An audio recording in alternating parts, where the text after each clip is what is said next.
গীতাৰ অধ্যায় 18 শ্লোক নম্বৰ 62 ভগৱানে স্বয়ং কৈ আছে যে অৰ্জুন সেই পৰমেশ্বৰৰ শৰণলৈ যোৱা যাৰ কৃপাত পৰম শান্তি আৰু শাশ্বত স্থান অৰ্থাৎ সতলোক প্ৰাপ্ত হ'ব।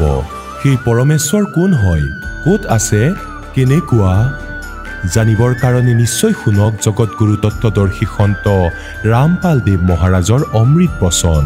সৰ্বপবিত্ৰ ধৰ্ম পবিত্ৰ শাস্ত্ৰৰ আধাৰত।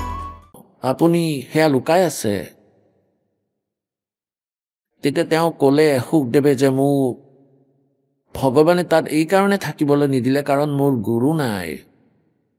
গতিকে এই কথাত সকলো তাতে ক্ষুব্ধ হৈ গ'ল। যিসকল ঋষি তাতে বহি আছিলে, সন্ত দেৱতা ক'বলৈ ধৰিলে, মহাত্মাদেৱ আমি আপোনাকতো যথেষ্ট বিদ্বান পুৰুষ বুলি মানিছিলোঁ আৰু আজিলৈকে আপুনি গুৰু বনোৱা নাই। আপুনিতো জীৱন হেৰাই পেলালে আৰু এয়া দুদিনৰ জীৱন হয়, পুনৰ গাধৰ জুনিত যাব। এয়া আগৰ জন্মৰ পুণ্য তোমাৰ লগত, যাৰ কাৰণে তুমি আকাশত উৰিব পাৰা। আমিতো ভাবিছিলোঁ আপুনি গুৰু বনাই ৰাখিছে। আপুনিতো মৰ্যাদাহীন হয় আৰু এতিয়াৰ পৰা ইয়াতো আপোনাৰ এলাউড নাই। নিগুৰুসকলৰ ইয়াতো এলাউড নাই। এতিয়া তেওঁ ক'বলৈ ধৰিলে যে কথাটো আপোনালোকৰ সঠিক, কিন্তু পৰমাত্মাই মোক আন এটা কথাও ক'লে। কি ক'লে? যে ৰজা জনকক গুৰু বনোৱা। ৰাজা জনক গৃহস্থী বাই আৰু কেছে শীষ নিমাও যাই। এতিয়া অহংকাৰ ৰূপী ৰাক্ষস আগুৱাই গ'ল আৰু ক'লে যে ৰজা জনকটো এজন গৃহস্থ থকা মানুহ। সুখদেৱ বোলে উলচল বিবেকা और मन स्त्री का वो नहीं देखा राजा जल गृहस्थी बाई और कैसे शीश निमाও যায়। কাৰণ যদি গুৰু বনোৱা হয় তেন্তে দণ্ডবত প্ৰণামো কৰিব লাগিব। এই অহংকাৰ ৰূপী ৰাক্ষস তেওঁৰ ভিতৰত আকৌ সোমাই আছিল আৰু সেই ঋষি যথেষ্ট বুদ্ধিমান আছিল, বুদ্ধিমান ব্যক্তি। ক'বলৈ ধৰিলে সুখদেৱ, যেতিয়া পৰমাত্মাই আদেশ দিছে আকৌ এইবোৰ কথা কৈ কি লাভ? অথবা তুমি ভগৱানক নিবিচাৰা, আৱৰ্জনা বিচৰা কেৱল। যেতিয়া আদেশেই ভগৱানৰ হয়, যে তেওঁ গুৰু বনালেহে তুমি ইয়ালৈ আহিব পাৰিবা, তেন্তে এয়া কিহৰ খেলি মেলি? কৰিব নিবিচাৰা যদি নিজৰ মতে কৰা, খোৱা ধাক্কা। এতিয়া বিবশ হৈ গ'ল আৰু পুনৰ আহি গ'ল, নিজৰ পিতৃৰ ওচৰলৈ গ'ল। নহ'লেতো তেওঁৰ চেহেৰাও দেখা নাছিলে নিজৰ পিতা ব্যাসৰ। কাৰণ গৰ্ভত তেওঁৰ জ্ঞান থাকে প্ৰাণীৰ যে মই আগলৈ গৈ কেনেকুৱা দুখ পাম। আৰু ইয়াৰ আগতে ব্ৰহ্মা বিষ্ণু মহেশক বচনবদ্ধ কৰি লৈছিলে মাতৃগৰ্ভৰ বাহিৰত অহাৰ আগতেই, নহ'লেতো 12 বৰ্ষ ষ্ট্ৰাইক কৰি দিলে তেওঁ বাহিৰত নাহিলে মাতৃগৰ্ভৰ পৰা। তেতিয়া ব্ৰহ্মা বিষ্ণু মহেশে তেওঁক ক'লে, ভাই এয়া নতুন বিবাদ আৰম্ভ নকৰিবা, তুমি বাহিৰলৈ আহা। আৰু সকলো মাতৃয়ে 12 বৰ্ষলৈকে নিজৰ সন্তানক পেটত ৰাখিলে যথেষ্ট সমস্যাৰ সৃষ্টি হ'ব, তুমি বাহিৰলৈ আহা। তেতিয়া তেওঁ ক'লে যে এটা চৰ্ততহে আহিব পাৰোঁ, আপুনি মোক এই ইনজেকশ্যন নলগাব, এই ইনজেকশ্যন নলগাব, এয়া নিজৰ ত্ৰিগুণময়ী মায়াত বন্ধ কৰিব। মই বাহিৰত আহিম তেতিয়ালৈকে। তেতিয়া তেওঁ ক'বলৈ ধৰিলে, ভাই ইমান দেৰিলৈকেতো আমিও ৰাখিব নোৱাৰোঁ তেওঁক, কাৰণ আমাৰ দ্বাৰা সম্ভৱ নহয়, আমাকতো এনেকৈয়ে ৰচি ৰাখিছে। কিন্তু আমি ইমান দেৰি এই অৰ্থাৎ ফ্ৰিকশ্যন অফ ছেকেণ্ড ৰাখিব পাৰোঁ, ইয়াতকৈ বেছি সম্ভৱ নহয় আমাৰ এই প্ৰেছাৰ ধৰি ৰখাৰ। তেতিয়া তেওঁ ক'লে যে আপুনি এইখিনি সময় ৰাখি দিয়ক। তেওঁ ইমান সময় কষ্টৰে ধৰি ৰাখিলে। তেতিয়া তেওঁ মাকৰ গৰ্ভৰ পৰা একেবাৰে বাহিৰলৈ আহিল আৰু নিজৰ জনম ফুলক কান্ধত তুলি গুচি গ'ল। আৰু ব্যাসে কৈ থাকিলে, বোপাই বোপাই মোক দৰ্শন দিয়া, আৰে চেহেৰাটো দেখুওৱা, তোমাৰ আশাতে আমি বহি আছিলোঁ, ল'ৰা হ'ব। তেতিয়া ক'বলৈ ধৰিলে, ঋষিদেৱ এতিয়া মোৰ সকলো জ্ঞান আহি গ'ল আৰু এক লেৱা এক দেৱা দুতল কৈ কিছে কা পিতা নি কুতল ৰেল সম্বন্ধ জুড়ে এক কাঠা অঞ্চলে বাৰাবাটা। সুখদেৱে ক'বলৈ ধৰিলে, ঋষিদেৱ নাজানো কিমানবাৰ আপুনি মোৰ পিতৃ হ'ল, নাজানো কিমানবাৰ মই আপোনাৰ পিতৃ হ'লো। এয়াতো বেয়া বেমাৰ হয়। এতিয়া মই আবদ্ধ নহয় জালত, কাৰণ মমতা সৃষ্টি হৈ যায়। পৰিয়ালৰ মাজত মমতা সৃষ্টি হোৱাৰ ভয়েৰে তেওঁ আকাশত উৰি যায়। আকৌ যেতিয়া তেওঁৰ সমস্যা আহিলে, তেওঁ সুধিলে, তেওঁ ক'লে যে তুমি ঋষিসকলে ক'লে যে তুমি নিজৰ দেউতাক সোধা। ব্যাসদেৱ যথেষ্ট বিদ্বান পুৰুষ হয়, সুখদেৱ ব্যাসদেৱৰ ওচৰলৈ গ'ল আৰু ক'লে, পুত্ৰ, আহা, তোমাৰ বাবে মই বহু অপেক্ষা কৰি আছো। মোৰ আত্মা আনন্দিত হৈ গ'ল নিজৰ পুত্ৰক দেখি। এই মোহ ইমান জবৰদস্ত হয় জীৱৰ, এই কালে জৰাই ৰাখিছে আমাক। আনন্দ উদযাপন কৰিলে ব্যাসে পুত্ৰৰ দৰ্শন কৰি। আকৌ তেওঁ প্ৰশ্ন কৰিলে যে, দেউতা, মই এনেকুৱা গোটেই কাহিনী শুনালে। তেতিয়া ব্যাসদেৱেও এটা কথাই ক'লে, আৰে পুত্ৰ, তুমিতো মোৰ পৰা জন্ম লৈ বৰবাদ কৰি পেলাইছা। তুমি গুৰু বনাই ৰখা নাই। মইতো ভাবিছিলো কোনো ভাল গুৰু বনাই লৈছা হয়তো, কাৰণ তুমি বহুত ভাল বিবেকৰ কথা কৈ ইয়াৰ পৰা গৈছিলা। আৰু তুমিতো ভাই একেবাৰে মূৰ্খতকৈ মূৰ্খ। তোমাৰ জন্ম বৰবাদ হৈ যাব পুত্ৰ। আকৌ তেওঁ ক'লে যে, দেউতা, ভগৱান বিষ্ণুদেৱে এটা সমস্যাৰ সৃষ্টি কৰিলে। তেওঁ ক'লে, ৰজা জনকৰ পৰা নাম লোৱা আৰু মই বাল ব্ৰহ্মচাৰী। আৰু ৰজা জনকৰ পৰা কেনেকৈ উপদেশ ল'ম, তেওঁক কেনেকৈ প্ৰণাম কৰিম, মোৰ লাজ লাগে। এতিয়া ব্যাসদেৱ যথেষ্ট বুদ্ধিমান আছিলে। ক'লে, বোপাই, পৰমাত্মাই যেতিয়া আদেশ দিছে তুমি অৱহেলা কৰি আছা, ইয়াৰ পৰা গুচি যোৱা, তুমি মোৰ একো নহয়। কিয় হ'ল ব্যাস ইয়াৰ পৰা? আৰু তুমি ভগৱানতকৈ ডাঙৰ হৈছা নিজেই। এতিয়া পুণ্যাত্মাসকল এই সৰু সৰু যাদুগৰী পাই আকাশত উৰি যোৱা অহংকাৰ সামৰিব পৰা নাই সেই আত্মাই। এতিয়া চাৰিওফালৰ পৰা যেতিয়া ধাক্কা লাগিলে অপৰমান্য প্ৰাণীৰ, তেতিয়া ৰজা জনকৰ চৰণত গৈ উপদেশ ল'লে। তেতিয়া ৰজা জনকে এক লীলা কৰিলে। নিজৰ পত্নীক ক'লে যে, চাকৰসকলক কোৱা এখন চৌকাত গৰম পানী কৰক আৰু কেৰাহী থৈ দিয়ক তাত। কেৰাহী পানীত, জিলাপি বনোৱাৰ কেৰাহী আছিল ইমান ডাঙৰ, আৰু ইয়াক ভৰাই চৌকাত খৰি দি ইমান উতলাই দিয়া যেনেকৈ একেবাৰে ভালকৈ উতলি যায় চাহ বনোৱাৰ নিচিনাকৈ। আৰু ক'লে যে, ইয়াৰ লগত পাত্ৰ এটা দিয়া, মই গা ধুম। ৰজা জনকৰ ওচৰত সুখদেৱে গৈ প্ৰাৰ্থনা কৰিলে যে, মোক উপদেশ দিয়ক। ৰজা জনকে প্ৰথমেতো ধেমালি বুলি ভাবিলে, কিন্তু পাছত তেওঁৰ চকুত পানী দেখিলে। তেতিয়া মানি গ'ল যে হয়, তেওঁৰ বুদ্ধিত ঠিকনাত আহিছে। উতলি থকা কেৰাহী, য'ত পানী উতলি আছিল, সেই কেৰাহীত গা ধোৱাৰ বাবে এটা বাচন আছিলে কাঠৰ, সেইটো লৈ ল'লে আৰু কয় যে ৰজা জনকৰ 10,000 ৰাণী আছিল। তেওঁলোকৰ মাজত যিগৰাকী মুখ্য আছিল তেওঁ পত্ৰাণী হয়। তেওঁক ক'লে যে, আপুনি মোক গা ধুৱাই দিয়ক। এতিয়া আগতে যথেষ্ট সেৱা কৰিছিল নিজৰ গিৰিয়েকক, এনেকুৱা ঘৈণীয়েকসকলে এনেকুৱা এটা নিয়ম বান্ধি দিয়া আছিলে। সেই উতলি থকা পানীৰ কেৰাহীত, সেই পানীৰ কেৰাহীৰ ওচৰত পাত্ৰ লৈ ল'লে, গা ধোৱাৰ পাত্ৰ, আৰু সন্মুখত সুখদেৱক বহাই দিলে। বহিলে সন্মুখত, চাদৰ পাৰি থোৱা আছিল, কম্বল পৰা আছিল, মাটিত বহিলে। এতিয়া তেওঁৰ ঘৈণীয়েকে কি কৰিলে, সেই উতলি থকা কেৰাহীৰ পৰা পানী লোটাত ভৰালে আৰু ৰজা জনকৰ মূৰত ঢালিলে টিকনি, আৰু নিজৰ হাতেৰে গা ধুৱালে। এনেকৈ গা ধুৱালে নিজৰ হাততো পৰে পানী, আৰু সুখদেৱে এনেকুৱা কৰে। এতিয়া পানী ঢালিলে ৰজা জনকৰ ওপৰত উতলা পানী, আৰু সুখদেৱে এনেকুৱা কৰিলে যেন তেওঁ জ্বলিব। এতিয়া ৰজা জনকে ক'লে যে, হে ঋষি ব্ৰহ্মচাৰী, মোৰ গা ধোৱাৰ পিছত মোৰ শৰীৰত যি পানী ঢালি থকা হৈছে, আৰু এয়া বৈ বৈ তলৰ নলাৰে গৈ আছে। নলাৰে? ব্যাসৰ পুত্ৰ, এই মোৰ গা ধোৱাৰ পিছত যি পানীয়ে নলা দি গৈ আছে, তুমি ইয়াতে আঙুলি সোমাই দেখুৱাই দিয়া। মই মানি ল'ম তুমি কেনেকুৱা বাল ব্ৰহ্মচাৰী আৰু সিদ্ধ পুৰুষ। তেওঁ ক'লে, না, মই নিদিওঁ। মোৰতো গোটেই আঙুলি জ্বলি যাব, ইমান গৰম পানী। অৰ্থাৎ গা ধোৱাৰ পিছত শৰীৰত ঢলা পানী প্ৰায় 40% ঠাণ্ডা হৈ যায়, আৰু সেয়া তাৰ পৰা গৈ নলাৰে বৈ গৈ আছে, আৰু ইয়াৰে ভাপ ওলাই আছে। ৰজা জনকে ক'বলৈ ধৰিলে, ব্যাসৰ পুত্ৰ, তুমি বাল ব্ৰহ্মচাৰী, দিয়া ইয়াত আঙুলি দিয়া। ক'লে যে, মই নিদিওঁ আঙুলি, একেবাৰে জ্বলি যাব মোৰ গোটেই, শেষ হৈ যাব মোৰ আঙুলি, ইয়াত বিচাৰিয়ে পোৱা নাযাব। ৰাজা বিহানছে तेरी जनतारी और मुझे स्नान करावे नारी তুমি কোৱা যে তুমি নাৰীৰ মুখী নোচোৱা আৰু মই গৃহস্থী আৰু 10,000 ৰাণী মোৰ আৰু মই নজলো তুমিতো বাল ব্ৰহ্মচাৰী দিয়া ইয়াৰ হাত দিয়া তেতিয়া তেওঁ ক'লে নাই নিদিওঁ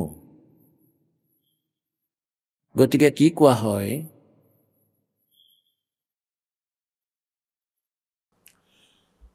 कि इंद्री कर्म लगाओ किसके जैसे जिह्वा लेप नहीं मधुरस के ऐसा योग कमाया पुता क्या हुआ जो इंद्री धूता पुण्यात्माসকল যিকোনো মহাপুৰুষক আপোনালোকে চাই ল'ব পাৰে যেনেকৈ আমি ৰামকৃষ্ণ ভগৱান মানুহেও গৃহস্থী আছিলে কিন্তু আমাৰ বুদ্ধি এই নকল সন্তৰ হাতত বিক্ৰী হৈ গ'ল এওঁলোকে আমাক যিয়েই কৈ নুশুনাই কিয় আমি তাকে ফাইনেল মানি লওঁ আৰু ইয়াৰ ওপৰত আধাৰিত হৈ নিজৰ জীৱনক নষ্ট কৰিবলৈ আৰম্ভ কৰোঁ এতিয়া কথা এইটো নহয় যে কেৱল গৃহস্থীয়ে মুক্তি প্ৰাপ্ত কৰে কথা এইটো নহয় যে কেৱল সন্ন্যাসীয়েহে ভগৱান প্ৰাপ্ত কৰিব পাৰে এতিয়া পৰমাত্মাক পোৱাৰ বাবে সেই যথাৰ্থ জ্ঞান হ'ব লাগে অনৰ্থক একো হ'ব নালাগে দুৰাচাৰ নহয় বিকাৰ নহয় বিৰি মদ তম্বাকু এই ধৰণৰ খোজ 2 নম্বৰী কলা বেপাৰ ইয়াক কেতিয়াও হ'ব নালাগে লাগে গৃহস্থীয়ে হওক লাগে বিয়া পতাই হওক অন্যথা বিয়া নপতা মৰ্যাদাত থাকক সৎ মন্ত্ৰ সত্য ভক্তি লাগিব দুয়ো মুক্তি প্ৰাপ্ত কৰি ল'ব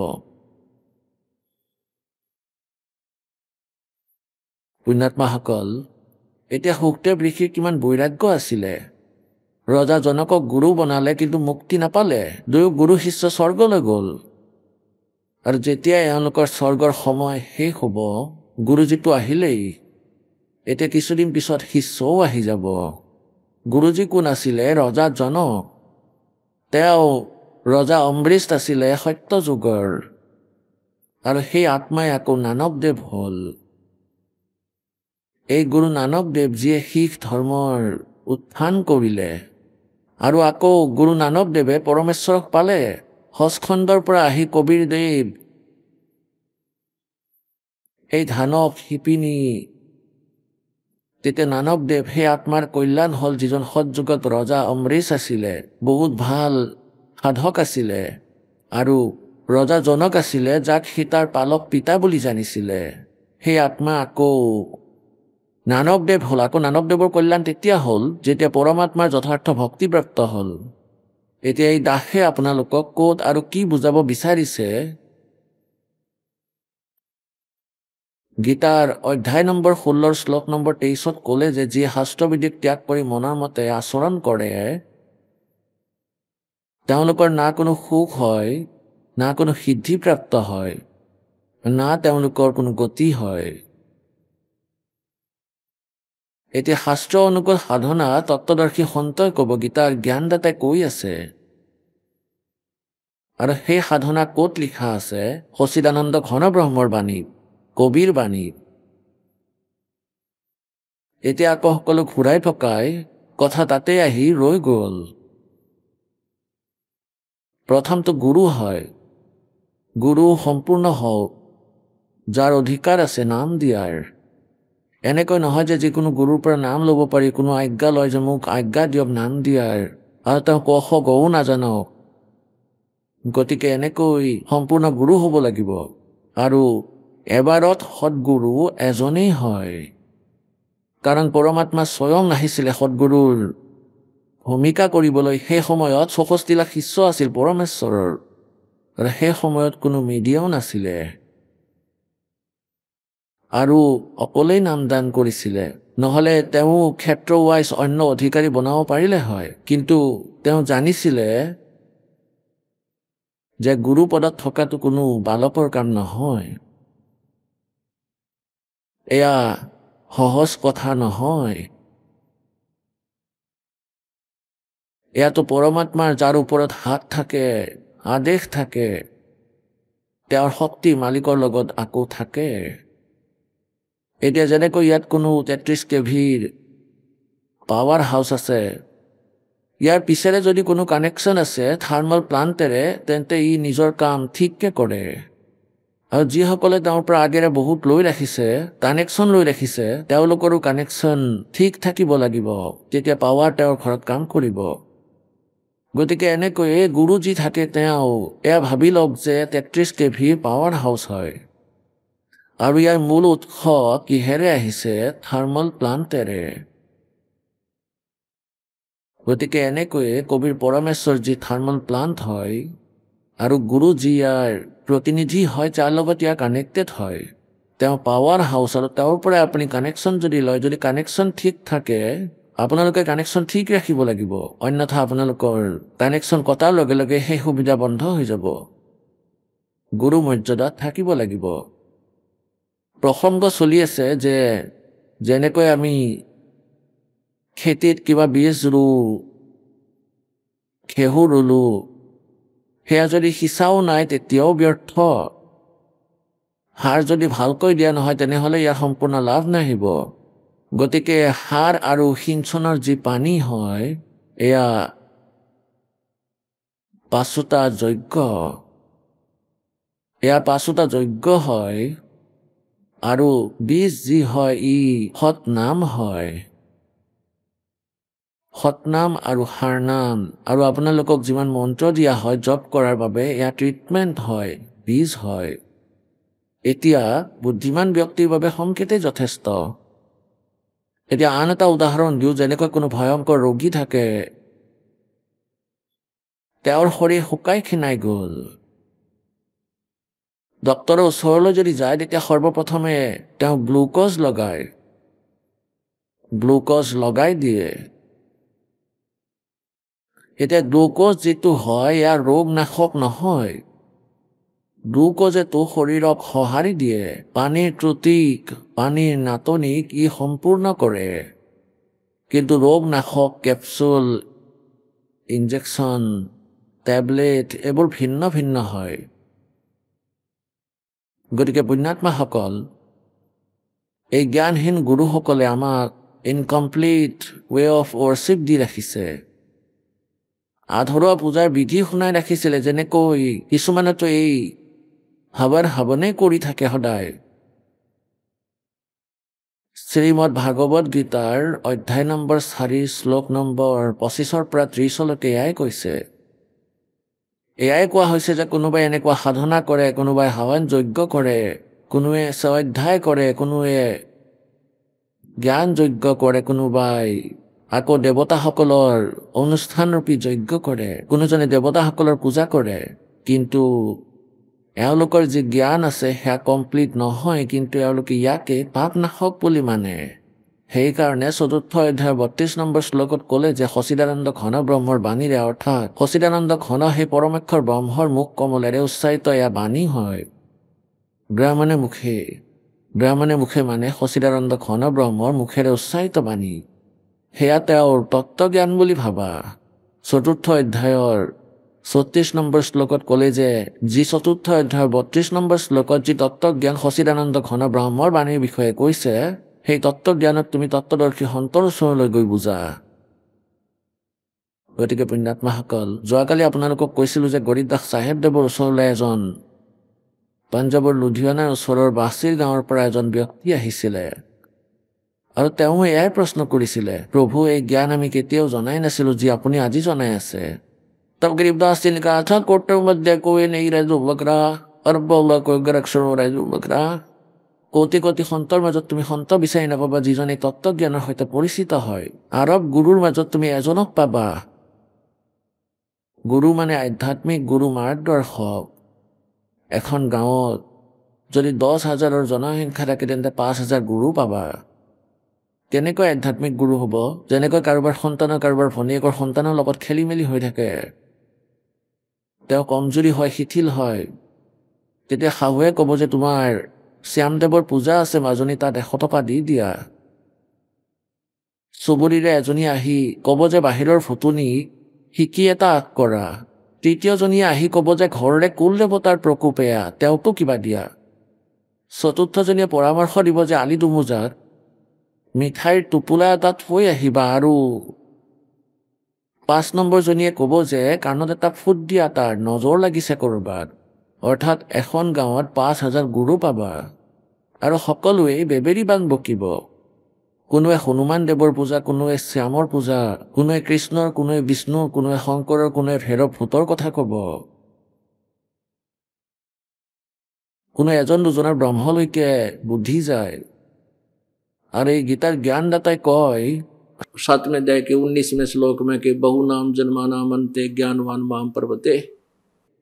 বহু বহু জন্মৰ পিছত কোনো জ্ঞানী ব্যক্তিয়ে মোৰ ব্ৰহ্মলৈকে সাধনা কৰে, অন্যথা আন দেৱতাসকলৰ লগতে লাগি থাকে। আৰু বাসুদেৱ সৰ্বমিতি সে বাদলা সুদলবে, যে বাসুদেৱ অৰ্থাৎ পৰমেশ্বৰ ব্ৰহ্ম হয়, সকলো হয়। তেওঁৱেই পূজাৰ যোগ্য, তেওঁৱেই পাপ নাশক হয়, তেওঁৱেই ইষ্ট হয়, তেওঁৱেই কুলৰ মালিক হয়, সকলোৰে ৰচয়িতা। তেওঁৰ পূজাৰ দ্বাৰাই মুক্তিপ্ৰাপ্ত হয় আৰু এই কথা কোৱা সন্ত বহু কষ্টেৰেহে পোৱা যায়, সুদুৰ্লভ। और वही गरीबदास जी कह रहे कोटों मध्य कोई नहीं रह जू बकरा, अरबों में कोई वृक्ष लो रह जू बकरा, तत्व भेद कोई ना कह रह झूमकरा, ये पैसे ऊपर नाच सुनो राई झूमकरा। এখন গাঁৱত এজন পণ্ডিতে কথা ৰাখিছিলে আৰু 30 দিনৰ বাবে ৰাখিছিলে লুফিটোৱে যে সদায় 10 টকাকে আহিলেও 300 হৈ যাব। ৰূপৰ টকা আহিছিলে। তেতিয়া পূৰ্ণিমাৰ 20 দিনা আৰম্ভ কৰিলে। এমাহৰ বাবে ৰাখি দিছিলে, পূৰ্ণিমাত ভোগ লগাম প্ৰতিপদৰ পৰা। এতিয়া কি হ'ল, তেওঁৰ কথাৰ সামৰণিৰ দিনটোতেই গাঁৱৰ 4-5জন ব্যক্তি একত্ৰিত হ'ল যে ভাই কালি সামৰণি পৰিব আৰু গাঁৱৰ মানুহ তালৈ যাব আৰু ব্ৰাহ্মণক পইচা দিব। গতিকে তেওঁলোকে কি কৰিলে, এগৰাকী ডান্সাৰ লৈ আহিলে দিল্লীৰ পৰা। তেওঁৰ নাম চম্পাকলি আছিল আৰু কৈ দিলে যে ভাই কালি 10 বজাত ডান্স হ'ব। 10 বজাতে সামৰণি পৰিব লগা আছিল পণ্ডিতৰ কথাৰ। এতিয়া তাতে গোটেই গাঁৱটো তালৈ গুচি গ'ল সেই ডান্সাৰ চাবলৈ। পণ্ডিতেতো দানত মাত্ৰ 30 টকাহে পালে আৰু সেই ডান্সাৰে পালে 500 টকাৰ ওপৰ, ফটাফট। এতিয়া যেতিয়া সেই পণ্ডিতে গম পালে যে চম্পাকলি 500 টকা লৈ গ'ল, তেওঁৰতো অসুবিধা হৈ গ'ল। তাৰ পৰা গুচি গ'ল মুখ উফন্দাই। আৰু বাটত তেওঁ গম পালে যে তাতে এজন সন্ত থাকে, গৰীব দাসদেৱ, যি বহুত ভাল সন্ত হয়। তেওঁ ভাবিলে যে ঠিক আছে, তেওঁক লগে কৰোঁ, তেতিয়া নিজৰ দুখ পাতল কৰিম আৰু কম যে এনেকুৱা ডাঙৰ সমস্যাত পৰিছোঁ, সংসাৰটো কলিযুগ হৈ গ'ল, এনেকুৱা হ'ল। কিন্তু তাত যেতিয়া গৰীব দাসদেৱৰ ওচৰ গৈ পালে, তেওঁৰ মুখেই নুখুলিল আৰু ক'বলৈ ধৰিলে। তেওঁ ক'ব নোৱাৰিলে যে কি কাৰণ হয়, মাত্ৰ ক'লে যে জুই লাগি গৈছে জনতাসকলৰ মাজত, নাশ হৈ গ'ল, ঘোৰ কলিযুগ আহি গ'ল, একেবাৰে বৰ বেয়া অৱস্থা হৈছে সংসাৰৰ। এতিয়া সেই গৰীব দাসদেৱৰ ওচৰত গাঁৱৰ 5-7জন ভকত বহি আছিলে, কিছু বাহিৰৰ পৰাও আহিছিল। বহি আছিলে 10-5জন সন্ত, গৃহস্থী আছিলে গৰীব দাসদেৱৰো, তেওঁ ঘৰত বহি আছিলে। এতিয়া সেই দ্বিতীয় ভকতে ক'বলৈ ধৰিলে, পণ্ডিতদেৱে কিয় দুখ কৰি আছে, গুৰুদেৱ তাৰ কি আপত্তি আহিছে, কিয় ইমান খং কৰিছে। अब गरीबदास जी कहने लगे भाई फूटी ज्ञान विवेक की, अंधा है जगदीश, और भाई चंपाकली को 500 और मणिराम को 30। त्यामुळे এইটো অসুবিধা হৈ আছে। এতিয়াতো মুখৰ ফালে চালে সেই পণ্ডিতজনৰ নাম মণিৰাম আছিলে। এতিয়া তেখেতৰ ফালে চালে যে তেওঁ কেনেকৈ গম পালে যে মোৰ অসুবিধা কি হৈছে, মইতো একো উল্লেখো কৰা নাই। চৰণত পৰিলে। তেতিয়া গৰীব দাসদেৱে ক'বলৈ ধৰিলে যে ভাই তুমি বেলেগকতো এনেকুৱা ক'ব পাৰা যে পৃথিৱী নষ্ট হৈ গ'ল, তুমি কি কৰি আছা, নিজৰ অন্তঃকৰণত গৈ চোৱা পণ্ডিতজী। তোমাৰ এইটো ইচ্ছা আছিল যে 500 তোমাৰ ওচৰলৈ আহক, তেতিয়ালৈকে গোটেই দেশেই সঠিক। ক'লে নহয়, তেনেকুৱা কথা নহয়। ক'লে যে তোমাৰ আৰু তেওঁৰ মাজত কি পাৰ্থক্য আছে, কৌশৰ বিষয়ে একো নাজানা, ভক্তিৰ, আৰু কৰি আছা তুমি পাঠ। তুমিতো একো ব্ৰাহ্মণেই নহয়, দ্বাপৰ ত্ৰেতা সৎযুগৰ ব্ৰাহ্মণ। যেতিয়া ৰজা পৰীক্ষিতক কথা শুনাইছিলে, 7 দিনৰ পাঠ শুনাইছিলে শ্ৰীমদ ভাগৱতৰ, এয়া তোমাৰ দৰে পণ্ডিত আৰু ব্যাসদেৱৰ দৰে যি ৰাইটাৰ আছে ভাগৱতৰ, কোৱা হয় তেখেতসকলেও মানা কৰি গৈছিলে। কাৰণ 7 নম্বৰ দিনৰ ৰিজাল্ট আহিবলগীয়া আছিল। 7 নম্বৰ দিনত গম পোৱা গ'ল হয় যে তেওঁ কেনেকুৱা কথা জানিলে আৰু কি লাভ হ'ল সেই ৰজা পৰীক্ষিতৰ। আকৌ ৰজা আছিল, তেওঁ পণ্ডিতসকলে জানিছিল নিজৰ ভণ্ডামী। যদি সঠিক কাম নকৰে তেন্তে ৰজাৰ সৈনিকে মাৰিব। কোনেও সাহস নকৰিলে কথা পাঠ কৰি শুনাবলৈ সুদেৱক। আৰু এতিয়া তুমি 30 দিনৰ কথা কৰিছা ড্ৰামেবাজ। তেতিয়া ভৰিত ধৰি ল'লে সেই মণিৰামে পণ্ডিতে ক'লে যে ভগৱান কিবা ৰাস্তা দিয়ক। ৰাস্তা অনৰ্থক কথা কোৱা বাদ দিয়া, নিজে খেতি কৰা, ধান্দা কৰা আৰু ভক্তি কৰা। মই নাম দিম, তুমি পাৰ হৈ যাবা। তেখেতৰ কল্যাণ হৈ গ'ল। গতিকে কি কয়, तत्व भेद कोई ना कहे रे झुमकरा, ये पैसे ऊपर नाच सुनो राई झुमकरा। पैसे पर नाच। আজিকালি সন্তই আগতে ঠিকা লয় যে 20 লাখ টকা ল'ম, তেতিয়াহে সৎসংগ কৰিবলৈ যাম তোমালোকৰ তাত। অপৰাধী হয় পৰমাত্মা এওঁলোক যিসকলে এনেকুৱা কাম কৰে। এওঁলোকতো বহুৱা হয়, তেনেহ'লে সন্ত কেনেকৈ হ'ল? তো ऐसे कहते पैसे ऊपर नाच सुनो रे झुमकरा। গতিকে পুণ্যাত্মাসকল, আপোনালোকে যেনেকৈ যজ্ঞ কৰে কিছু ব্যক্তিয়ে, আৰু ইয়াকে ফাইনেল মানি আছে যে হয় ইয়াৰে কামত আহিব, স্বাহা স্বাহা, কিও অলপ ঢালি হৈ গ'ল নিশ্চিন্ত। এতিয়া পৰমাত্মাই কয় 5 যজ্ঞ হয়, এয়া 5টা যজ্ঞ কৰিব লাগিব। আৰু এই 5 যজ্ঞৰ পৰাই ধৰি লওক আপোনালোকৰ গ্লুক'জৰ কাম সম্পূৰ্ণ হৈ যাব। কাৰণ আপোনালোক কলিযুগত একেবাৰে ভক্তিহীন, পুণ্য কৰ্মহীন হৈ গৈছে। আপোনালোক বহুত জীৰ্ণ শীৰ্ণ হৈ পৰিছে। সেইবাবেতো আপোনালোকৰ আপদৰ পিছত আপদ লাগি থাকে। এটাৰ পিছত এটা ভয়ংকৰ বেমাৰে লগ ধৰে, নাজানো কাৰোৰে সুখ নাই, সকলো টেনশ্যনত থাকে। আৰু অলপ চলপ ঘৰত সুবিধা আছে, তেতিয়া শাহু বোৱাৰীৰ যুদ্ধ।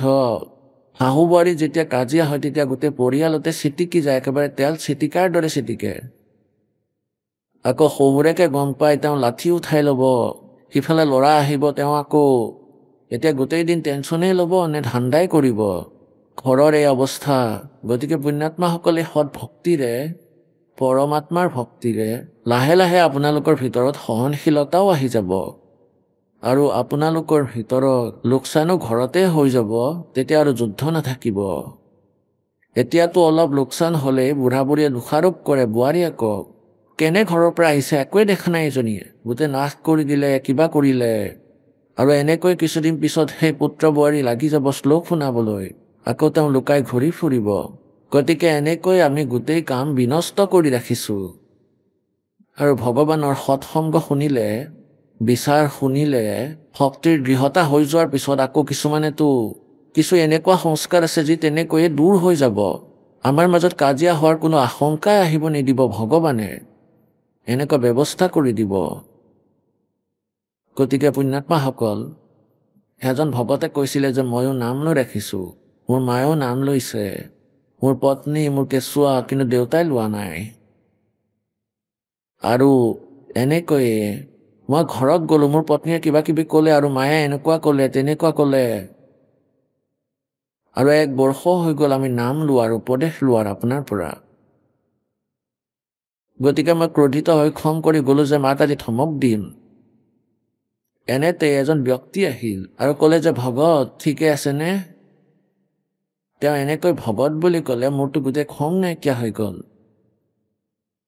আৰু ওলোটাই হৈ গ'ল যে মাক এইবোৰ কোৱাটো একেবাৰে মহাপাপ হয়। আৰু কি ক'ব মানুহে যে ভগত হৈ কাজিয়া কৰিছোঁ, অৰ্থাৎ মালিকে কিছুমান এনেকুৱা ব্যৱস্থা সৃষ্টি কৰি পেলাব।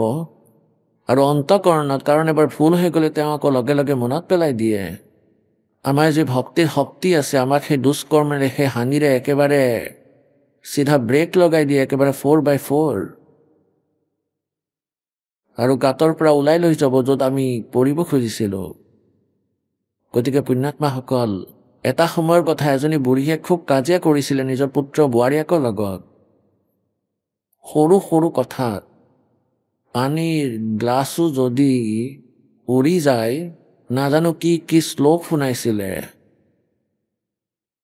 এদিন মালিকৰ দয়া হ'ল, এজন প্ৰতিবেশী আহিল, অৰ্থাৎ তেখেতৰ লগৰে কোনো মিত্ৰ।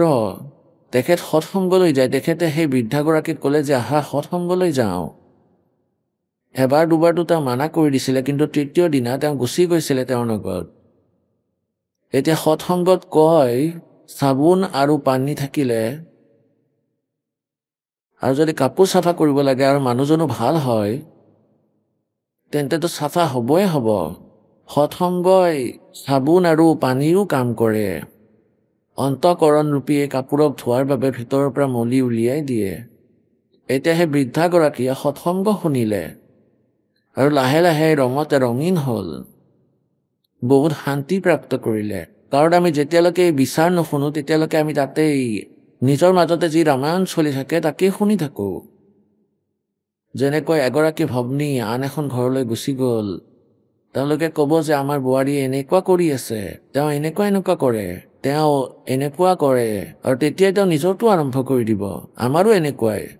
আৰু এই কথাটোৱে গৈ শাহু বোৱাৰীৰ মাজত কাজিয়া লগাব, আৰু তেওঁ লাঠি উঠাই ক'ব যে তই এনেকুৱা কৰিছ। আকৌ 100টা মিছা ক'ব বৃদ্ধাই যে মই এনেকুৱা পোৱা নাই। আকৌ তেওঁ মিছা শপত খাব।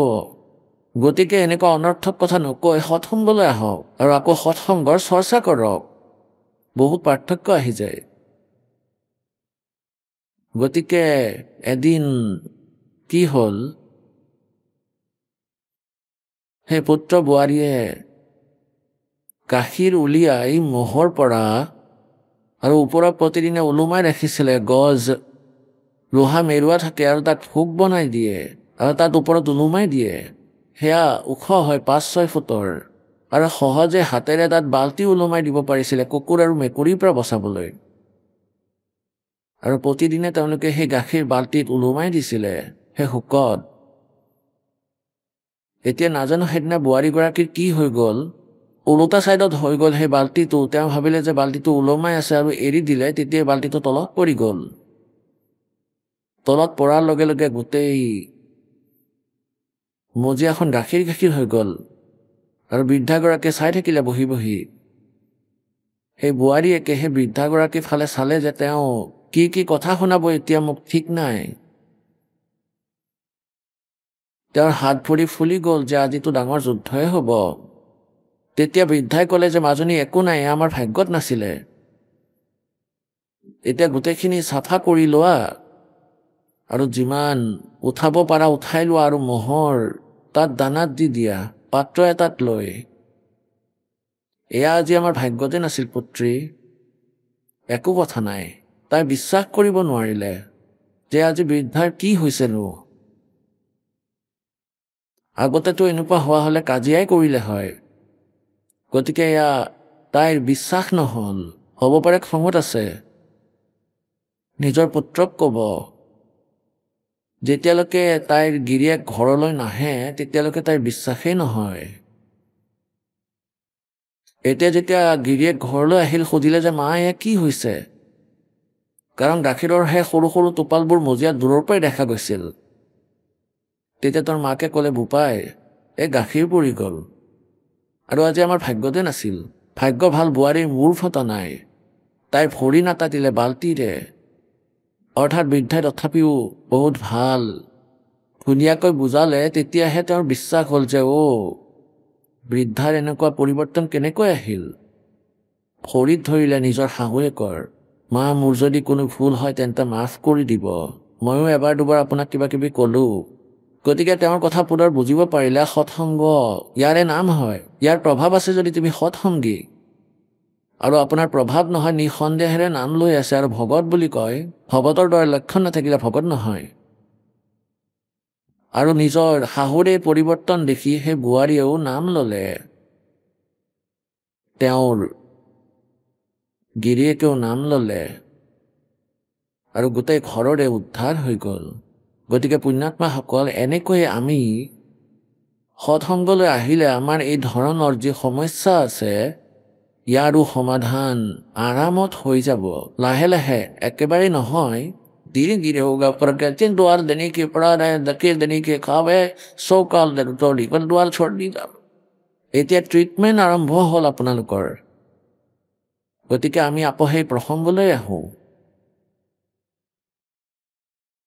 যে যেনেকৈ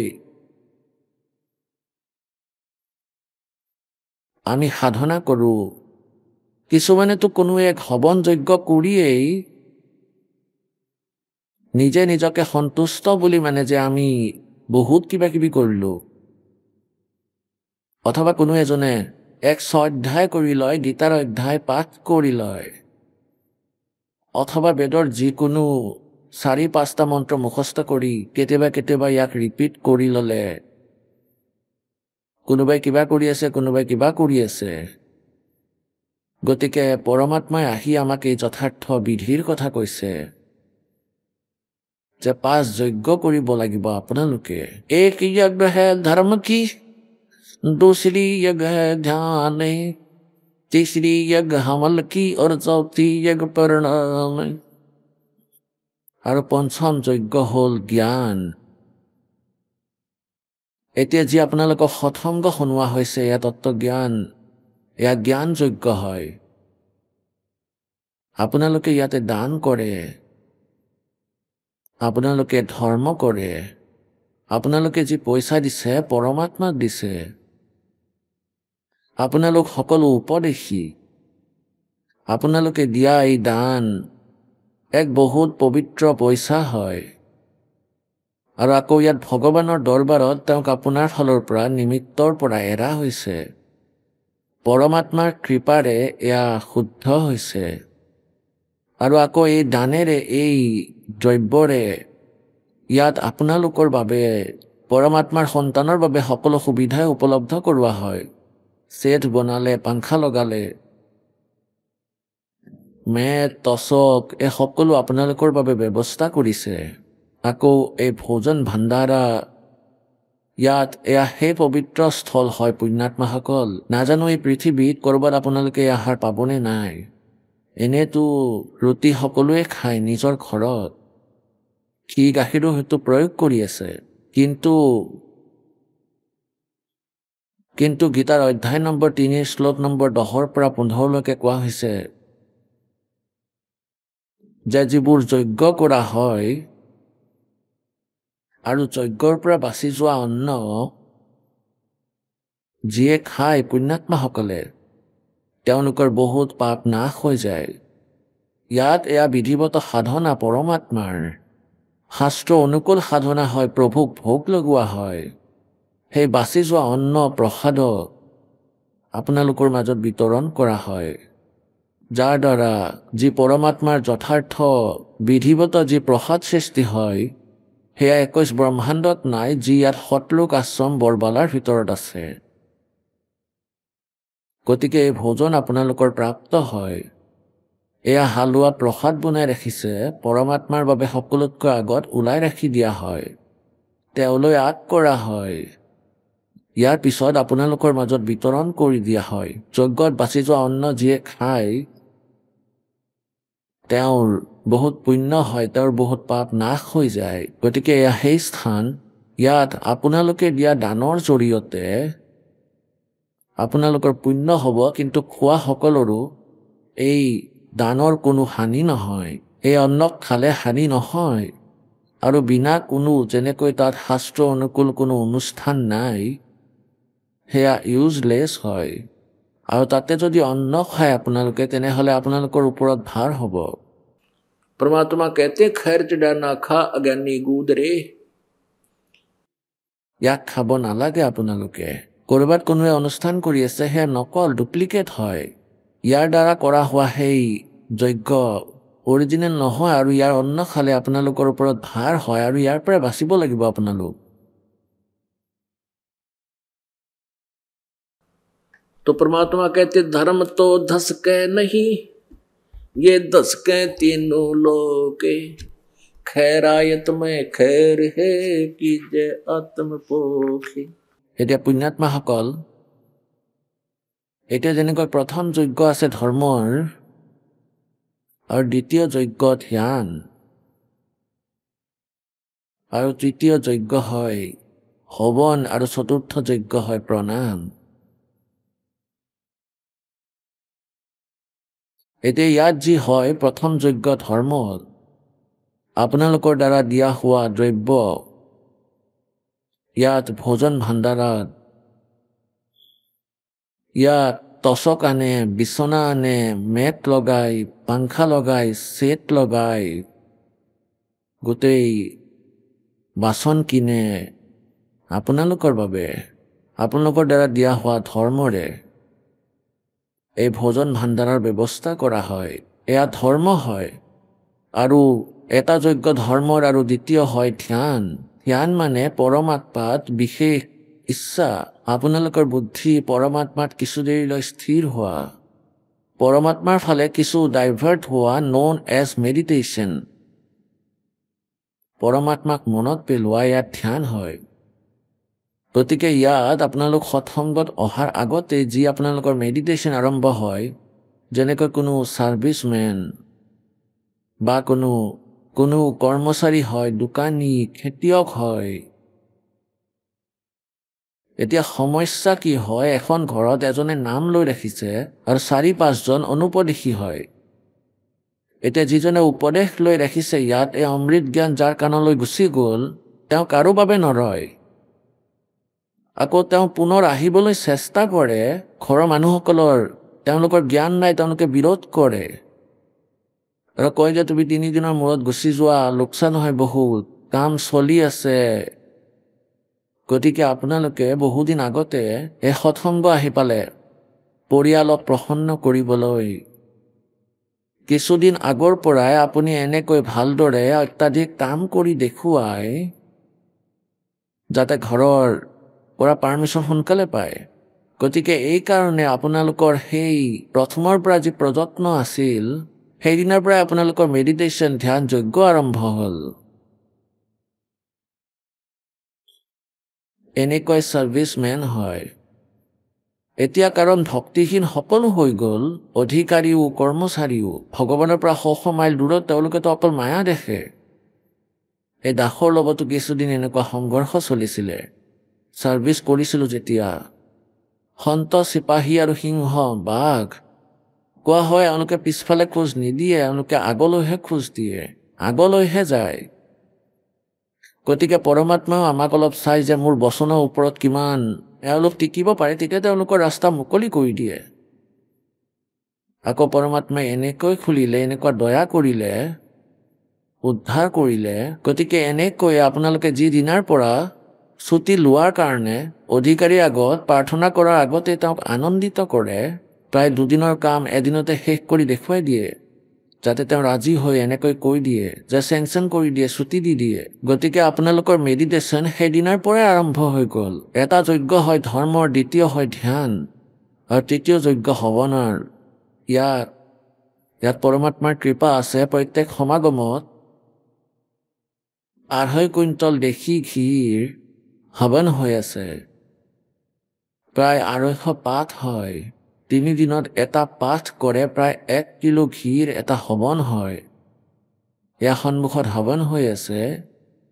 হৱনৰ পদ্ধতি সকলোতকৈ ভালকৈ কৈছে কবিৰ পৰমাত্মাই। যেনেকৈ এটা চাকি থাকে সূতাৰ, এডাল 50 গ্ৰাম সূতাত 100 গ্ৰাম সূতাত শও নালাগে হয়তো, আৰু 2.5 কুইণ্টল ঘিৰ আমি হৱন কৰি দিওঁ কণ্টিনিউৱাছলি, 3 দিন চলি থাকে দিনে ৰাতি।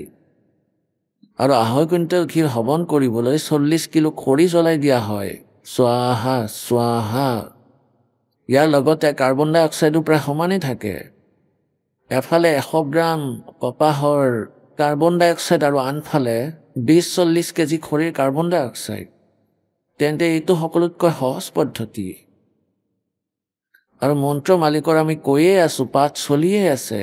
এই মন্ত্ৰ সেই সূক্ষ্ম বেদৰ সচিদানন্দ ঘন ব্ৰহ্মৰ বাণীৰ, অৰ্থাৎ বেদতকৈও উত্তম মন্ত্ৰ, সেই 4 বেদতকৈও উত্তম মন্ত্ৰ সেই সূক্ষ্ম বেদৰ, ইয়াক আমি কওঁ। আৰু চতুৰ্থ যজ্ঞ প্ৰণাম, দণ্ডৱত প্ৰণাম কৰাও। এয়া আমাৰ ভিতৰত যি অভিমান আছে, এয়া শত্ৰু হয় আমাৰ। আৰু আমি যেতিয়ালৈকে অধীন নহওঁ, ভগৱান ওচৰলৈ নাহে।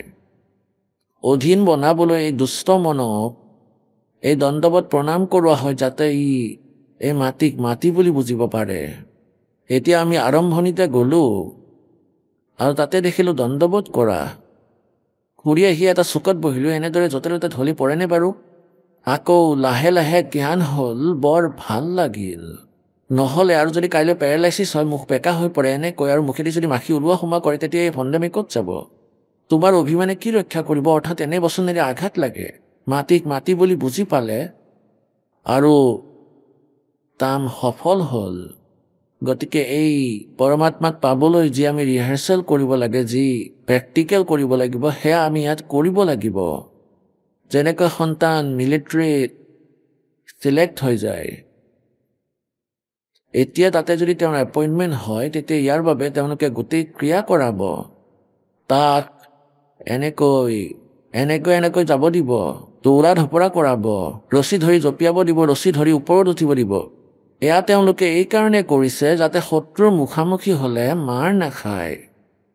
গতিকে আপোনালোকক ইয়াত সেই সৈন্যৰ দৰে ট্ৰেইনিং দিয়া বুলি ধৰি লওক, আৰু ইয়াৰ পৰা যেতিয়া যাব যমদূতৰ লগত আমাৰ মুখামুখি হ'ব, তেতিয়া আমি আকৌ যাতে মাৰ নাখাওঁ।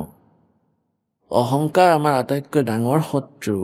এজন অজামিল নামৰ ভগত আছিলে, তেওঁৰ গুৰুৱে কৈ দিলে যে যিমান প্ৰণাম কৰিব সিমানেই তোমাৰ এটা যজ্ঞ হৈ যাব। তেওঁ 11 আৰব দণ্ডৱত প্ৰণাম কৰিলে। এতিয়া পুণ্যাত্মাসকল যেনেকৈ পথাৰৰ বীজ ৰোৱা হোৱা নাই আৰু সাৰ পানী ঢালি থকা হৈছে। আহক আমি এতিয়া সেই শ্ৰদ্ধালুসকলৰ অনুভৱবোৰ জানো, যিসকলে জগতগুৰু তত্ত্বদৰ্শী সন্ত ৰামপাল দেৱ মহাৰাজৰ পৰা দীক্ষা প্ৰাপ্ত কৰিছে তথা তেওঁৱেই কোৱা ভক্তি মাৰ্গ এওঁলোকে অৱলম্বন কৰি আছে। ছাৰ নমস্কাৰ। নমস্কাৰ ছাৰ। ছাৰ কি নাম আপোনাৰ? ছাৰ মোৰ নাম পৰেশৰাম লোধি, গাঁও মাৰিয়া কৃষ্ণ, তহচিল গাঁও, জিলা সাগৰ, মধ্যপ্ৰদেশৰ। ছাৰ সন্ত ৰামপালদেৱ মহাৰাজৰ শৰণলৈ অহাৰ আগতে আপুনি কি ভক্তি সাধনা কৰিছিল? ছাৰ সন্ত ৰামপালদেৱ মহাৰাজৰ শৰণলৈ অহাৰ আগতে এই দাসে সংসাৰত যিমান দেৱী দেৱতা মনৰ মতে কৰা আচৰণ, যেনে দুৰ্গা দেৱীৰ পূজা আৰু কুলৰ পূজা আৰু অন্য যিবোৰ পূজা আছে, হনুমানৰ পূজা, সকলো কৰিছিলোঁ। আৰু এই দাসে গম পোৱা নাছিলে যে আচলতে সত্যটো কি। এইবোৰ পূজাৰ মাজতে মই ভ্ৰমিত হৈ ঘূৰি ফুৰিছিলোঁ। কেতিয়াবা ক'ৰবাত গৈছিলোঁ, কেতিয়াবা ক'ৰবাত ধৰ্মগুৰুৰ ওচৰলৈ গৈছিলোঁ। কোনোবা ব্ৰাহ্মণক সুধিলে তেওঁ কৈছিলে যে আপোনাৰ ক্ৰিয়া বেয়া হৈ গৈছে, পূজা বেয়া হৈছে, এৰা খাইছে। তেতিয়া মই সুধিছিলোঁ যে কি পূজানো মই কৰা নাই, আমাৰ আৰ্থিক স্থিতি কিয়নো ইমান বেয়াৰ ফালে গৈ আছে, মই কি পূজা নকৰোঁ নেকি, ভগৱানৰ ভক্তি নকৰোঁ নেকি? ছাৰ মই ল'ৰা ছোৱালীৰ লগত 2 বছৰ অখণ্ড ৰামায়ণৰ পাঠ কৰিছিলোঁ, গণেশৰ প্ৰতিমাও লগাইছিলোঁ, কিন্তু আৰ্থিক স্থিতি ইমান বেয়ালৈ গৈছিলে যে খাবলৈ নাপাইছিলোঁ। এনেকুৱা অৱস্থা হৈছিল। ছাৰ আপুনি ইমানবোৰ পূজা কৰাৰ পিছতো আৰ্থিক সমস্যাত ভুগিছিলে, আপোনাৰ জীৱনত ইমানবোৰ সমস্যা আছিলে, তেন্তে ছাৰ আপুনি সন্ত ৰামপালদেৱ মহাৰাজৰ বিষয়ে কেনেকৈ জানিলে? ছাৰ যেতিয়া মই স্কুলত পঢ়াইছিলোঁ, অস্থায়ী শিক্ষক আছিলোঁ, নিয়মিত নাছিলোঁ। তাৰপিছত যেতিয়া মই 4 বজাত ছুটী লৈ ঘৰলৈ আহিলোঁ, তেতিয়া টিভি চলি আছিলে। সেই সময়ত মই একো চোৱা নাছিলোঁ, কেৱল চেনেল সলনি কৰি আছিলোঁ। সেই সময়ত মই চেনেলত ধ্যান দিয়া নাছিলোঁ। সন্ত ৰামপালদেৱ মহাৰাজৰ সৎসংগ আহি আছিল, মই নামো চোৱা নাছিলোঁ। মই কেৱল এইখিনি দেখিছিলোঁ যে এজন সন্তই গ্ৰন্থত আঙুলি থৈ এনেকৈ দেখুৱাই আছিলে, বছ ইমানেই দেখিছিলোঁ। তেতিয়া মোৰ ইমান ভাল লাগিল, কমচে কম এনেকুৱা এজনটো সন্ত পালোঁ যিয়ে নিৰ্ভয়ভাৱে আঙুলি থৈ গ্ৰন্থ দেখুৱাই আছে। যেতিয়া এই কথালৈ মই গাঁৱত চৰ্চা কৰিলোঁ, তেতিয়া এজন ভাই আছিল গাঁৱৰেই। যেতিয়া মই তাৰ লগত চৰ্চা কৰিলোঁ, তেতিয়া সি ক'লে, ঠিক আছে মই তোমাক কিতাপ আনি দিম, তুমি তাত কল কৰিলে আন কিতাপো পাবা। ছাৰ আপুনি আপোনাৰ জীৱনত বহুত সন্তৰ সৎসংগ শুনিছে, যিমানবোৰ আপুনি পূজা কৰিছে, টিভি মাধ্যমেৰে আপুনি সকলো সন্তৰ সৎসংগ শুনিছিলে, তেন্তে কি সন্ত ৰামপালদেৱ মহাৰাজৰ বাহিৰে সৎ গ্ৰন্থবোৰ খুলি আনে নেদেখুৱাই নেকি? নেদেখায় ছাৰ, কোনো সন্তই কোনো সৎগ্ৰন্থকে খুলি নেদেখুৱায়, কেৱল নিজৰ মনে সজা আচৰণৰ কথাহে কৈছিলে আৰু তাৰ ওপৰতেই বিশ্বাস কৰিছিলে। যেতিয়া সত্যটো গম পালোঁ, সন্ত ৰামপালদেৱ মহাৰাজে এখনকৈ গ্ৰন্থ উলিয়াই দেখুৱাই, যেতিয়া এই কথাত মই আৰু সন্ধান কৰিলোঁ, তেতিয়া ল'ৰাটোৱে ক'লে, আমাৰ গাঁৱৰ মই তোমাক কিতাপ এখন দিম। তাৰে দ্বিতীয় দিনাই, তৃতীয় দিনা মোৰ ওচৰলৈ সেই জ্ঞান গংগা কিতাপখন আহিল। আপুনি সেই কিতাপখন পঢ়িলেনে আৰু সন্ত ৰামপালদেৱ মহাৰাজৰ পৰা নাম দীক্ষা ল'লেনে?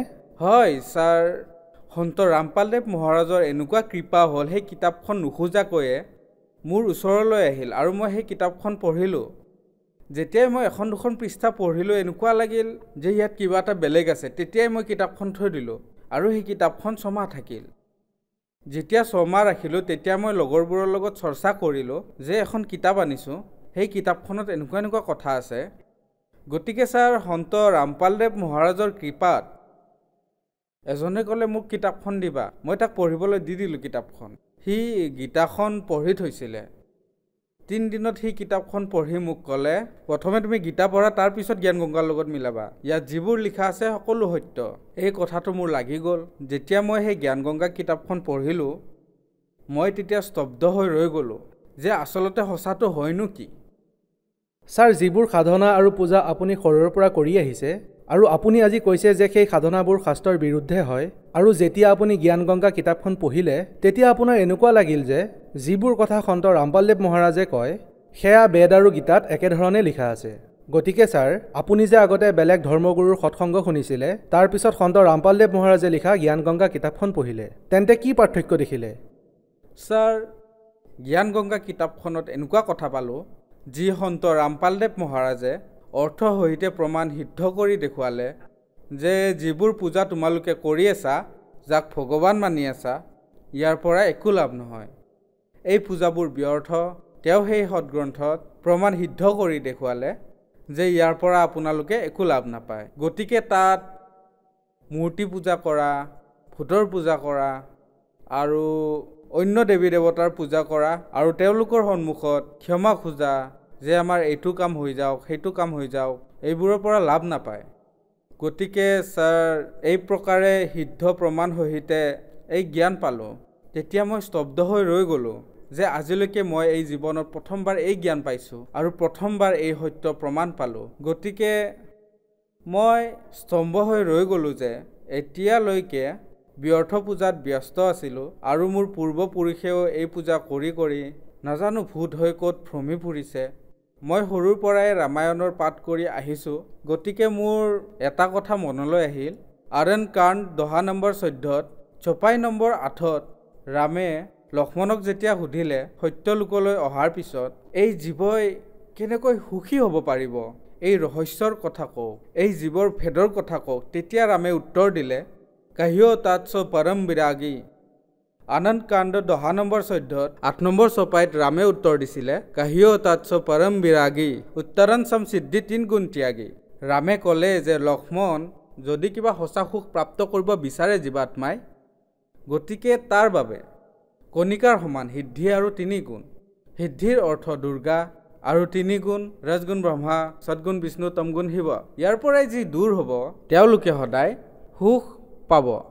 তেন্তে ছাৰ, এইটোৱে কাৰণ নেকি যিয়ে সন্ত ৰামপালদেৱ মহাৰাজৰ পৰা নাম দীক্ষা লয় তেওঁলোকৰ সুখ পোৱা আৰম্ভ হয়? হয়, ঠিকেই। যেতিয়া মই এই ধৰণৰ জ্ঞান মিলাই চালোঁ আৰু সত্যটো পালোঁ, মোৰ ভিতৰৰ পৰা কেৱল এটাই আস্থা উৎপন্ন হ'ল যে সন্ত ৰামপালদেৱ মহাৰাজৰ ওচৰলৈ যাই মই শৰণ ল'ব লাগে। ছাৰ, এই কথাটো আপোনাৰ বাহিৰে আন কোনেও গভীৰভাৱে বুজিব নোৱাৰিব। যি ৰামায়ণত আগতেই এইবোৰ কথা লিখা হৈছে, যিয়ে 3 গুণৰ দেৱতাসকলৰ পূজা এৰি সেই পূৰ্ণ পৰমাত্মাৰ ভক্তি কৰে, তেওঁ সকলোবোৰ সুখ পায়। গতিকে ছাৰ, মই আপোনাৰ পৰা জানিব বিচাৰিম, সন্ত ৰামপালদেৱ মহাৰাজৰ পৰা নাম দীক্ষা লোৱাৰ পিছত আপুনি যি ধৰণে মানে যে শাস্ত্ৰ অনুকূল সাধনা কৰাৰ পিছত আপুনি কি লাভ পালে? যেতিয়া শাস্ত্ৰ অনুকূল সন্ত ৰামপালদেৱ মহাৰাজে শাস্ত্ৰ অনুকূল সাধনাৰ কথা ক'লে আৰু তেওঁৰ শৰণলৈ গৈ যেতিয়া দীক্ষা ল'লোঁ, তেতিয়া ছাৰ লাভটো সেইদিনাৰ পৰাই পোৱা আৰম্ভ কৰিলোঁ। যেনে ধৰক, নিচা কৰিছিলোঁ, বিড়িও খাইছিলোঁ, তাম্বাকু খাইছিলোঁ, কেতিয়াবা ড্ৰিংকো কৰিছিলোঁ। কিন্তু যেতিয়া পৰমাত্মাৰ শৰণলৈ গ'লোঁ তেতিয়াৰ পৰাই মোৰতো ঘৃণা আৰম্ভ হৈ গ'ল। লেতেৰা গোন্ধ পাব ধৰিলোঁ সেই নিচা কৰা বস্তুৰ প্ৰতি। মইতো এতিয়া হাতো নলগাওঁ। ছাৰ, ইয়াৰ পিছত কাৰণ কি যে সন্ত ৰামপালদেৱ মহাৰাজৰ পৰা নাম দীক্ষা লোৱাৰ মাত্ৰেই যিসকলে আগতে নিচা কৰিছিল সেইসকলে ঘৃণা কৰিবলৈ লয়? যেতিয়া ছাৰ সন্ত ৰামপালদেৱ মহাৰাজৰ জ্ঞানক যিয়ে বুজিব, তেতিয়া বুজিবলৈ আৰম্ভ কৰে যে সন্ত ৰামপালদেৱ মহাৰাজ এনেকুৱা এজন সন্ত যি পূৰ্ণ সন্ত আৰু পূৰ্ণ ভক্তি সেই পূৰ্ণ ব্ৰহ্ম পৰমাত্মাৰ কৰাই, যি কাৰণে ইমান শক্তি আছে সেই মন্ত্ৰত, যি মন্ত্ৰ গুৰুদেৱে দিয়ে সেই মন্ত্ৰত ইমান শক্তি আছে। নিচাটো বাদেই, এই সংসাৰৰ কোনো ধৰণৰ বেয়া বস্তু ওচৰলৈও আহিব নোৱাৰে। আহিলে আপোনাৰ খং উঠিব, ঘৃণা লাগিব আৰু দূৰলৈ গুচি যাব। সত্যতাৰ ইমান ভয় সোমাই যায় মনত। আৰু লাভটো বহুতেই হৈছে, যেনে ধৰক ছাৰ মই কৈছিলোঁ যে মই সৰুতে বহুত দুখী আছিলোঁ। মোৰ পৰিয়ালত কোনো এনেকুৱা ব্যৱস্থা নাছিল যে মই ভালদৰে পঢ়িব পাৰোঁ অথবা কাম কৰিব পাৰোঁ। মই 1 কিলো 2 কিলো আটা ঘেঁহু আনি ভৰণ পোষণ কৰিছিলোঁ। মই ভাবিছিলোঁ যে পৰমাত্মাই যিহেতু বনাইছে মোক হাজিৰাটো কৰিবই লাগিব। কিন্তু যেতিয়া সন্ত ৰামপালদেৱ মহাৰাজৰ শৰণলৈ আহিলোঁ, মই আগতেও সেই কামেই কৰিছিলোঁ, এতিয়াও সেই কামেই কৰোঁ। পইচা নাবাচিছিলেই, ক'ৰবাত নহয় ক'ৰবাত কিবা নহয় কিবা কামত ফাঁচিছিলোঁৱেই, সমস্যা আছিলেই। কিন্তু যেতিয়া সন্ত ৰামপালদেৱ মহাৰাজৰ কৃপা হ'ল আৰু তেওঁক কোৱা অনুসৰি শাস্ত্ৰ অনুকূল ভক্তি কৰিলোঁ, নিয়ম আৰু মৰ্যাদাত থাকিলোঁ, তেতিয়া পৰমাত্মাৰ কৃপাৰে সন্ত ৰামপালদেৱ মহাৰাজৰ কৃপাত আজি পৰমাত্মাই এখন মটৰচাইকেল দিলে আৰু এটা ঘৰ বনাব বিচাৰিছিলোঁ, এটা কোঠালি বনাব বিচাৰিছিলোঁ। মই সন্ত ৰামপালদেৱ মহাৰাজক প্ৰাৰ্থনা জনালোঁ যে হে মালিক, এই দাসে এটা ঘৰ বনাব বিচাৰিছে, সহায় কৰক। তেতিয়া সন্ত ৰামপালদেৱ মহাৰাজে এনেকুৱা কৃপা কৰিলে, এটাৰ সলনি 4টা কোঠালি বনাব পাৰিলোঁ, যি ভাবিবই পৰা নাছিলোঁ। আজি বহুত ডাঙৰ ঘৰো আছে আৰু মোৰ পৰিয়ালত যি ল'ৰা ছোৱালী আছে আৰু যি মোৰ পত্নী আছে, সুখত আছে, কোনো অভাৱ নাই। আৰু এই দাসে পৰমাত্মাৰ বাহিৰে কাকো নিবিচাৰে, কেৱল পৰমাত্মাৰ ভক্তি বিচাৰে, ইমানেই। ছাৰ আৰু কিবা লাভ? আৰু লাভটো ভগতদেৱ এনেতো বহুত পাইছোঁ। এবাৰ কি হ'ল, ইছাগৰৰ পৰা আহি আছিলোঁ, জংঘলৰ এটা ৰাস্তা আছে আমাৰ গাঁৱৰ ফালে যোৱা, গধূলিৰ সময় আছিল আৰু গাড়ীৰ লাইটৰ পোহৰো কম আছিল। সেই সময়ত আন্ধাৰ হৈছিলে আৰু মই গাড়ীত অকলে বেগেৰে গৈ আছিলোঁ। নাজানো ক'ৰ পৰা ৰাস্তাৰ মাজতে এটা বহুত ডাঙৰ পাথৰ আহিলে আৰু মই খুন্দা খালোঁ। ক'ৰ পৰা আহিল নাজানো। যেতিয়া গাড়ীখন তাত পৰিল, তেতিয়া মোৰ পূৰা গাড়ী উলটি গ'ল। মোৰ কেৱল ইমানখিনিয়ে মনত আছে যে মই এইখিনিয়ে কৈছোঁ যে মুক্তিদাতা, এতিয়া মোৰ কি হ'ব মই নাজানো। তেতিয়া মোৰ গাড়ী কমচে কম 8-10 ফুটমান আগলৈ পৰিল আৰু চিধা গুচি গ'ল। আৰু যেতিয়া ঘৰ পাওঁতে আধা কিলোমিটাৰ মান দূৰত আছিলোঁ, সেই সময়ত তাত বাল্বটো নুমাই গ'ল। যেতিয়া মই দেখিছিলোঁ গোটেই গাড়ী ভাঙিছিলে, বাল্বো ভাঙি গৈছিলে, তাৰ পৰা মই এইখিনি ঠাই আহি পালোঁ। যেতিয়া মই ঘৰ আহিলোঁ, তেতিয়া মই কান্দিলোঁ যে পৰমাত্মাই মোক ভালে কুশলে ঘৰলৈ আনিলে। মানে আপোনাৰ এক্সিডেণ্ট হৈ গৈছিলে, তাৰ লাইট ভাঙি গৈছিলে, তথাপিও জ্বলি আছিলে? লাইট জ্বলি আছিলে, আহি পোৱাৰ পিছতহে নুমাল। আৰু ৰাতিপুৱাই গৈ মই লাইট ঠিক কৰালোঁ আৰু গাড়ীখনো।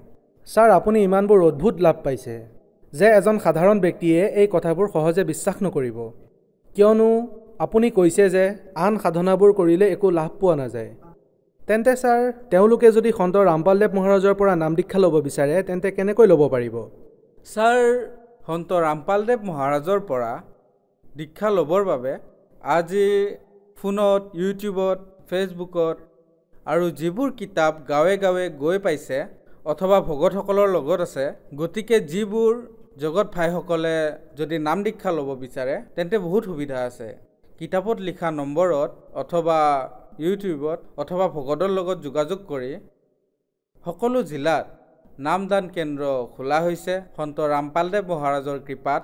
আৰু তালৈ গৈ বিনামূলীয়াকৈ নাম দীক্ষা লৈ নিজৰ মানৱ দেহক ধন্য কৰাব পাৰে, নিজৰ মুক্তি প্ৰাপ্ত কৰিব পাৰে। ধন্যবাদ ছাৰ। সৎ চাহেব।